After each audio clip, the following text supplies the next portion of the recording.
plane once fell because a test result stayed in a drawer, another because a repair mistake stayed inside a file no one revisited, a third because a simple box label made something dangerous look safe. These warnings were not secret. They were written down. They were known. They were pushed aside until the sky forced the truth into the open. Aviation works on honesty. If a part cracks, you report it. If a gauge behaves strangely, you record it. If a design feels weak, you raise your hand. That chain of communication keeps millions of passengers safe. But there were years when honesty lost to pressure, cost, or pride. A problem that looked small, a repair that looked good enough, a risk someone hoped would stay quiet. These choices were made far from the cockpit, yet they shaped what happened in the air. When the consequences came, they came fast and without warning. Only after investigators dug through memos and old engineering notes did the buried truth rise to the surface. The first major case took shape inside the DC-10 program in the early 1970s. Engineers warned that the aircraft's cargo door could fail in a violent way. On the outside, the latch looked secure. Inside, it could shift under pressure. A ground test in 1970 proved the danger. When the hold was pressurized, the door blew open, air burst upward, and the floor collapsed. That collapse cut through flight control cables that pilots would need if the same thing happened in flight. Convair engineer Dan Applegate wrote a clear warning in 1972. He said the design needed a full fix or the aircraft could be lost. The redesign never came. Instead, small instructions were sent to ramp crews about how to close the door properly. On paper, it looked like action. In reality, the floor remained untouched. The public did not know the full story. The DC-10 entered service. A year later, American Airlines Flight 96 suffered a nearly identical door failure. The crew barely saved the aircraft. Once again, the official response was small. On March 3, 1974, Turkish Airlines Flight 981 took off from Paris on a normal climb. Minutes later, the cargo door burst outward. The floor tore apart. The control cables snapped. The aircraft rolled over and plunged into a forest near Ermenonville. There were no survivors. When investigators compared the wreckage with internal test reports and the earlier Applegate memo, the pattern became impossible to deny. The flaw was known. The warnings were clear. The design had stayed unchanged. The crash forced a complete redesign of cargo doors and new rules for how cabin floors must handle sudden pressure changes. But those changes arrived only after silence became deadly. Another case unfolded slowly, hidden behind insulation panels in the tail of a Boeing 747. In 1978, a Japan Airlines 747 suffered a tail strike. The impact damaged the rear pressure bulkhead, a structure that holds back the full force of cabin pressure. Boeing's official repair method called for one strong splice plate, but the repair team used two smaller plates instead. On the surface, the repair looked clean. Under the skin, it had far less strength than the original design. The mistake was noticed in internal paperwork, but it was never escalated far enough to trigger a full reinspection. The aircraft returned to passenger service. For 7 years, the weakened bulkhead carried the pressure of every flight. Fatigue cracks grew, hidden between metal layers. On August 12, 1985, Japan Airlines Flight 123 left Tokyo and climbed into clear weather. Shortly after takeoff, the bulkhead failed with an explosive release of pressure. The blast tore off the vertical stabilizer and severed the hydraulic systems that allowed the crew to move the aircraft. The pilots kept the aircraft in the air for more than 30 minutes using only engine thrust. Their effort was heroic, but the damage was too great. The aircraft struck a mountain and 520 lives were lost. Investigators traced the failure straight back to the repair in 1978. Diagrams showed the wrong plate layout. Calculations showed how much strength had been lost. The truth had been in the repair file the entire time. The case forced new global rules for structural repairs and made it clear that every repair on a critical part had to match the strength of the original design, not simply look acceptable from the outside. A third case did not begin with metal at all. It began with boxes. On May 11, 1996, ValuJet Flight 592 left Miami. Minutes into the flight, smoke filled the cabin. The pilots tried to turn back, but control was lost and the aircraft crashed into the Florida Everglades. All 110 people on board died. Investigators found that the fire came from chemical oxygen generators in the cargo hold. These devices are safe only when capped and clearly labeled as hazardous. At the maintenance contractor Sabertech, however, expired generators were packed into boxes marked as simple company material. The caps were missing. The boxes looked harmless on paper. They were loaded into a cargo hold that had no smoke detection and no fire suppression. The NTSB followed the trail. Sabertech's labels were wrong. Supervisors missed the danger. The airline accepted the shipment. Oversight gaps at the FAA allowed the pattern to continue. The system had human checks. checks, but every check failed. The crash forced new rules for cargo fire protection and tighter control of hazardous materials. It showed how a shortcut hidden inside paperwork could become a disaster in minutes once the aircraft left the ground. Across these three events, one truth repeats. The warnings existed long before the accidents.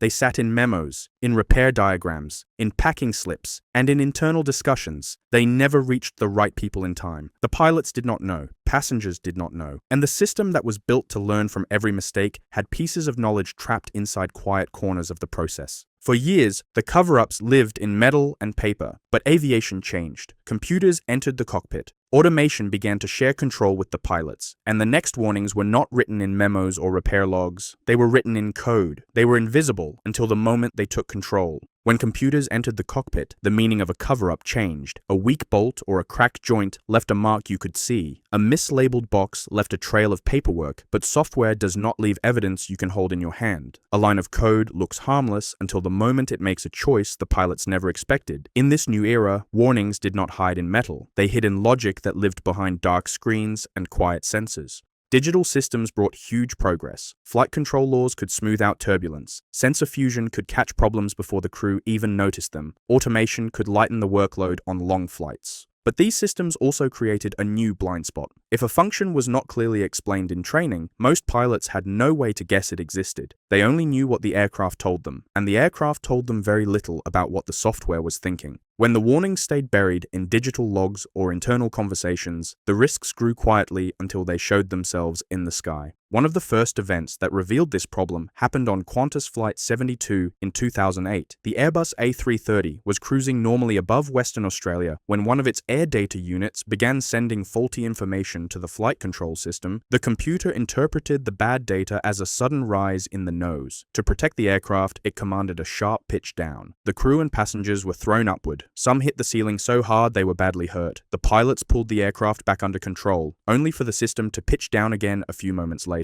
Investigators discovered that the aircraft had experienced unusual data spikes on earlier flights. They were logged, reviewed, and dismissed as rare. The deeper risk sat in the software logic. When a single data source behaved strangely, the computer acted without cross-checking other sensors. The warnings existed, but they were scattered across technical logs and treated as small glitches rather than signs of a bigger flaw. Only after the injuries and the emergency landing did the industry push for changes in how these rare data events were handled. It was a clear lesson. Digital warnings could be easy to overlook because they did not look urgent until the moment they mattered. The clearest example of a modern cover-up in flight control software came with the Boeing 737 MAX. The aircraft used larger engines and new aerodynamics, yet Boeing wanted it to feel familiar to pilots who flew older 737s. To help achieve that, a control function called MCAS was added. MCAS read data from a single angle of attack sensor and trimmed the nose down if it believed the aircraft was climbing too steeply. Inside Boeing, some engineers were uneasy about the single sensor input and the power of the system. They recognized that if the sensor failed, MCAS could activate again and again.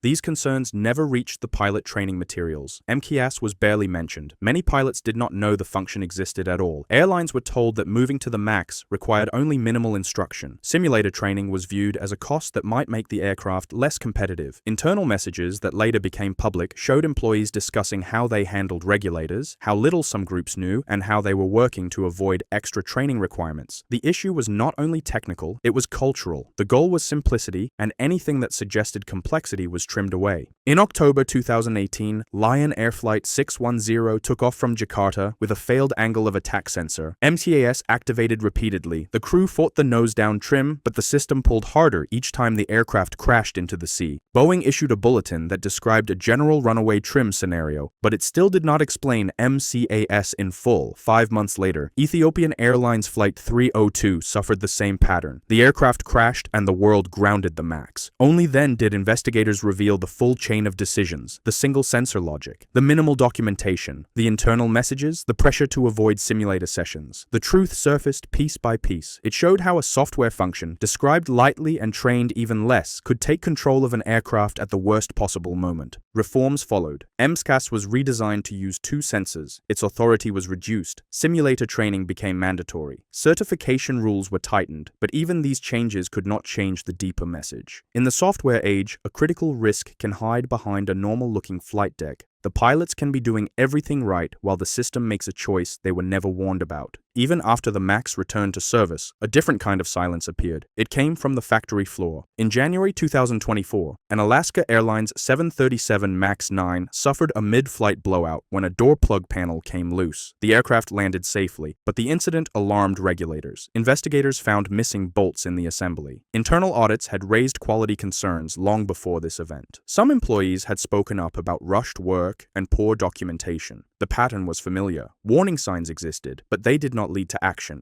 At the same time, whistleblowers from the Boeing 787 program raised concerns about how composite fuselage sections were joined. They worried that production shortcuts could shorten the long-term structural life of the aircraft. Some said their concerns were dismissed or softened as they moved up the chain. These were not immediate hazards, but they pointed to deeper issues in manufacturing culture. Once again, the public learned about them only because individuals decided to speak. A newer case is still unfolding after the Air India 787 crash in Ahmedabad. Families have challenged some early statements made about the cause, or whistleblowers' lawyers have asked the FAA to release an internal report on 787 structural issues. Investigators say they are following normal procedures, and the final explanation is still being developed. What stands out is how quickly questions of transparency appeared. In the digital era, the early narrative after an accident can shape public trust long before all the technical evidence is ready. Modern aviation is the safest it has ever been, but safety only grows when information moves freely. The old warnings lived in metal, diagrams, and paper. Today the warnings live in software, test data, internal reports, and production lines. When those warnings remain quiet, the risk does not disappear. It waits, it grows, and when it shows itself at 30,000 feet, it demands answers that should have been given on the ground. Aviation improves because every incident forces change. Each crash, each close call, and each concern raised by an engineer or mechanic becomes part of the system that protects future passengers. The truth always rises. The question is whether the next warning will be heard before the sky has to reveal it. If this changed how you see flying, subscribe for more sky-level insights.